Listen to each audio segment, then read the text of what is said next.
नमस्कार दोस्तों, YouTube channel Kritika coaching HP में आपका स्वागत है। आज के इस वीडियो में क्लास 6 का 5वां चैप्टर है बीजगणितीय अवधारणा और उसकी तीसरी अभ्यास है अभ्यास 5C। तो इस अभ्यास में जो आपको प्रश्न दिए हैं वो जो बीजीय पद है या संख्याएं हैं इनको घातांकी रूप में या फिर गुणा के रूप में व्यक्त करना इसमें बताया गया है। तो जैसा कि पहला प्रश्न है कि निम्नलिखित को घातांकीय रूप में लिखिए।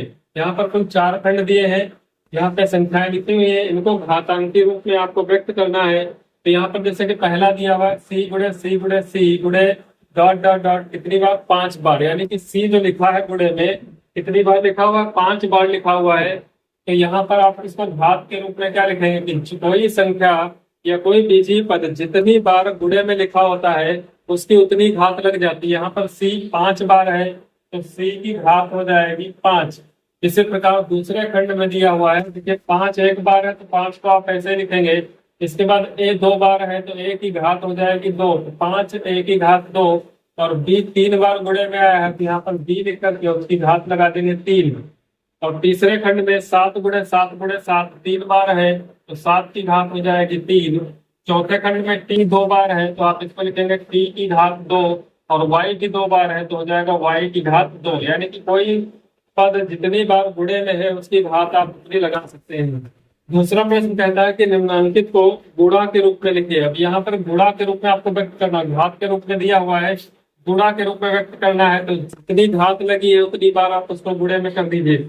जैसे यहाँ पर ए की घात 2 है तो आप इसको ए गुणे ए 2 बार लिखिए, और बी की घात 2 है तो गुणे में बी गुणे बी 2 बार इसको कर दीजिए। दूसरे खंड में दिया 9 गुणे ए बी की घात 3, तो 9 को आप गुणनखंड कर दीजिए 3 गुणे 3।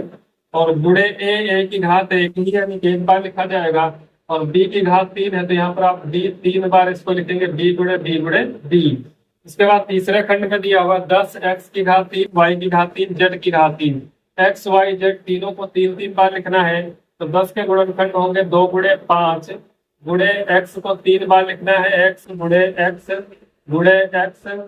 उसके बाद y को 3 बार लिखना है y गुणे y।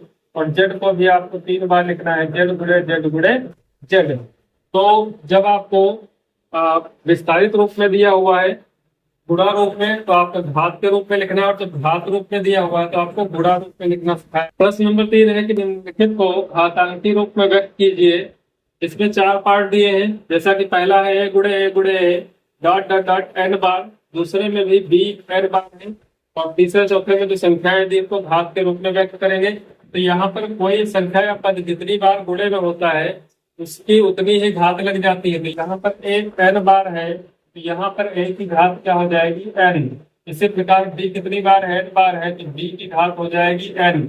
और तीसरे खंड में 3 2 बार है तो आप लिखेंगे 3 की घात 2 गुणे 4 2 बार है तो 4 की घात 2, और ए 2 बार है तो ए की घात 2 हो जाएगी। चौथे खंड में ए 1 बार है एस 1 बार है तो इसको लिखेंगे ए एस, और टी 2 बार है तो टी की घात हो जाएगी 2। अब चौथे में इसमें आते हैं कि एक व्यक्ति की वर्तमान आयु ₹1 है, उसकी आय प्रति वर्ष 20 गुनी हो जाती है, 3 वर्ष बाद उसकी आय कितनी होगी। तो यहाँ पर जो व्यक्ति की वर्तमान आय है वो ₹1 है, उसके बाद हर साल उसकी 20 गुनी हो जाती है। तो मान लीजिए जो उसकी आयु ₹1 थी 1 साल में पूरा होगा तो 20 गुना हो जाएगी। उसके बाद जब दूसरा साल जब पूरा होगा तो फिर पुनः 20 गुनी हो जाएगी, और तीसरा साल जब पूरा होगा तो पुनः 20 गुना हो जाएगी, जितनी आयु थी उसका 20 गुना। तो यहाँ पर आप देखेंगे कि ए बी की घात हो जाएगी 3, यानी कि ए बी की घात 3, उसकी 3 वर्ष बाद आयु होगी।